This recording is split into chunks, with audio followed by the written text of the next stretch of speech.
dan Aceh Tengah gitulah Pak. Ya, terima kasih. Ini mungkin event 2023.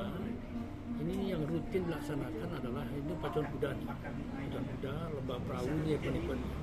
Kemudian ada event seni, itu ada juga ditampilkan di beberapa ekowisata seperti Palantrong, Burtulege, Pantimonyo, dan banyak lagi yang tempat-tempat lain untuk melakukan event-event ini. Kemudian ada pameran yang dilaksanakan di Aceh Tengah nantinya tahun 2023 mungkin di awal, kalau nggak pun di awal nanti di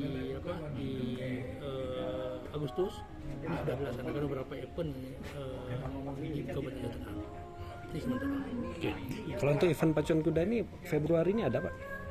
Untuk Februari sedang didiskusikan, artinya ini kita upayakan karena ini kan menyangkut masalah tentang Perikatan Kota Tasmon ya. Iya. Ini mungkin diadakan, artinya dalam kapasitasnya ini mungkin sedikit sedang didiskusikan.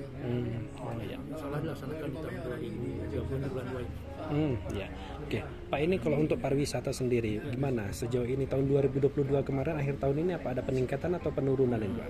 Masalah peningkatan kita upayakan bahwa tahun 2022 itu kunjungan kita ketahui sudah netral, mempunyai kunjungan yang sedikit banyak. Maksudnya ini dibutuhkan bahwa dalam satu hari itu ada kunjungan antara 700 sampai dengan 1.500 orang. Nah, pokoknya itu kalau hari-hari libur ini akan meningkat lagi. Demikian juga dengan hari-hari besar yang harus dikunjungi oleh dari luar ke Aceh Tengah.